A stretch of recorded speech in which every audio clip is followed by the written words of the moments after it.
بہرحال ہم اگر بات کرتے ہیں نشو و نما کی تو اس کی کچھ ڈیفینیشنز میں آپ کو بتاتی ہوں کہ انسانی نشو و نما سے مراد وہ جملہ تغیرات ہیں جو کسی بھی فرد میں زندگی کے آغاز سے لے کر ایک مخصوص عرصے تک رونما ہوتی رہتی ہیں۔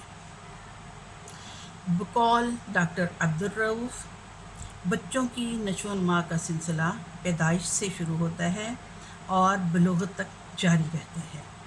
نشو و نما کا مطلب وہ تمام تغیرات ہیں جو کسی فرد میں اس عرصے کے دوران میں رونما ہوتے ہیں، یعنی نشو و نما ان تمام جسمانی، ذہنی، معاشرتی اور جذباتی تبدیلیوں کا باضابطہ مطالعہ ہے جو بچوں میں تجربات، حادثات، تعلیم و تربیت کے نتیجے میں رونما ہوتے رہتے ہیں۔ بچوں کا تخیل، کردار اور شخصیت ان تبدیلیوں سے مختلف انداز میں متاثر ہوتا رہتا ہے۔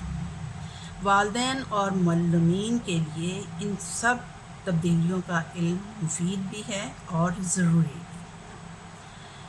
اینڈرسن کے نزدیک نشو و نما ایک ایسا عمل ہے جس میں جسمانی بناوٹ کی انچوں کے اعتبار سے بڑھوتری کو نہیں دیکھا جاتا یا اسے قابلیت کی مقداری تبدیلی ہی کا نام نہیں دیا جا سکتا، بلکہ نشو و نما کا عمل پیچیدہ اور مربوط ہے جس میں بہت سی بناوٹوں اور ان کے اعمال و افعال کو ایک دوسرے کے حوالے سے سمجھنے کی کوشش کی جاتی ہے۔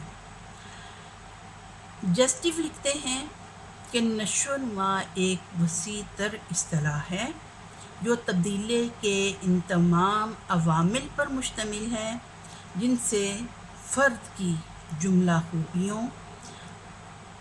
خوبیاں جنم لیتی ہیں اور ابھرتی ہیں اور نئی قابلیتوں اور عادات و اطوار کی صورت میں ظاہر ہوتی ہیں۔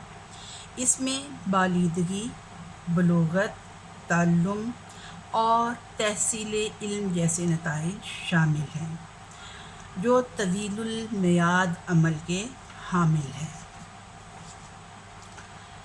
زندگی میں پیش قدمی کرنے کے ساتھ ساتھ ان مختلف ادوار میں جو تغیر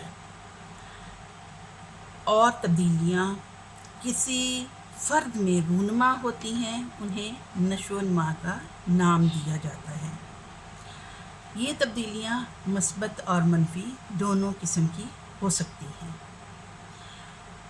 بالیدگی یعنی گروتھ، انسانی جسم یا اس کے کسی بھی حصے میں ہونے والی ان تبدیلیوں کو بالیدگی کا نام دیا جاتا ہے، یعنی بالیدگی سے مراد کسی بھی بچے کی جسمانی بڑھوتری ہے جسے ہم تول سکتے ہیں یا ناپ سکتے ہیں، مثلاً قد یا وزن معلوم کر سکتے ہیں۔ بچے میں بڑھوتری پورے جسم یا اس کے کسی بھی حصے میں واقع ہوتی ہے۔ نمو یعنی ڈیولپمنٹ، نمو سے مراد شکل و صورت اور جسامت میں وہ تبدیلیاں ہیں جو کام کرنے کی صلاحیتوں میں اضافے کا باعث بنے۔ اب یہاں جب ہم نمو کے حوالے سے بات کرتے ہیں تو آپ کو پتہ ہے کہ عمر کے ایک خاص حصے میں جا کر بچوں اور بچیوں میں جسمانی تبدیلیاں واقع ہوتی ہیں۔ بچوں کے چہرے پہ روئیں نمودار ہوتے ہیں، بال آنے لگتے ہیں جسے ہم مونچھیں اور داڑھی کا نام دیتے ہیں۔ ان کا قد بہت تیزی سے بڑھ جاتا ہے، ایک دم سے لڑکے بڑے بڑے لگنے لگتے ہیں۔ اسی طرح سے بچیوں میں بھی کچھ جسمانی تبدیلیاں آتی ہیں اور ان بچوں اور بچیوں میں ان جسمانی تبدیلیوں کے ساتھ ساتھ جذباتی طور پہ بھی بہت سی تبدیلیاں آتی ہیں۔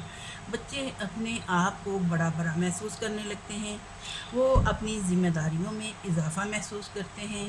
بعض اوقات وہ یہ مناسب نہیں سمجھتے کہ ان کو ان کے کسی فعل پر ٹوکا جائے، چاہے اساتذہ ہوں، چاہے ان کے اہل خانہ، والدین۔ اگر وہ زیادہ روک ٹوک کریں تو وہ اس بات پر جذباتی طور پر مشتعل ہو جاتے ہیں۔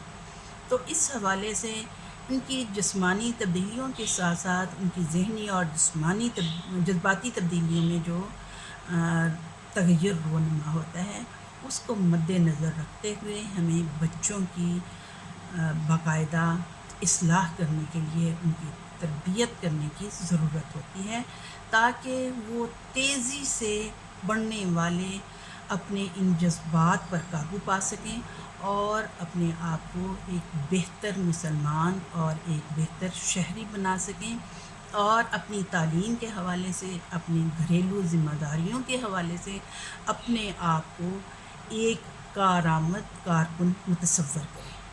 Thank you.